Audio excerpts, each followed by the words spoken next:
40 વર્ષ પહેલા હવામાં ઉડતી ફ્લાઇટમાં અચાનક બ્લાસ્ટ થતા 329 નિર્દોષ લોકોના જીવ ગયા. આ એર ઇન્ડિયાની 182 કનિષ્ક ફ્લાઇટ હતી, જેમાં બ્લાસ્ટ થવા પાછળનું કારણ ષડયંત્ર હતું કે અકસ્માત, એ જાણીશું આજના ખાકી કવરમાં.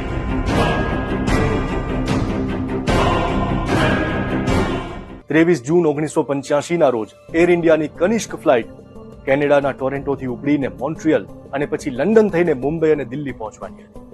એ સમયે ભારતમાં શીખ લોકો અલગ ખાલિસ્તાનની માંગ કરતા હતા. પંજાબના એક સંમેલનમાં બે સમર્થકો વચ્ચે ઘર્ષણ થયું અને 13 શીખ મૃત્યુ પામ્યા.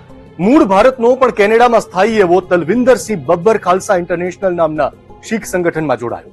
તેને શીખોના મોતનો બદલો લેવો હતો. તકનો લાભ જોઈને ભારતીયોને મારી નાખવા તેણે એર ઇન્ડિયાની ફ્લાઇટને બોમ્બથી ઉડાવવાનો પ્લાન કર્યો. શુભચિંતકોએ નિર્દોષોના જીવ બચાવવા કેનેડિયન પોલીસને જાણ કરી, છતાં પોલીસે આતંકીઓને રોક્યા નહીં. પ્લાન આખો વિડિયો જોવા માટે ડાઉનલોડ કરો દિવ્ય ભાસ્કર એપ.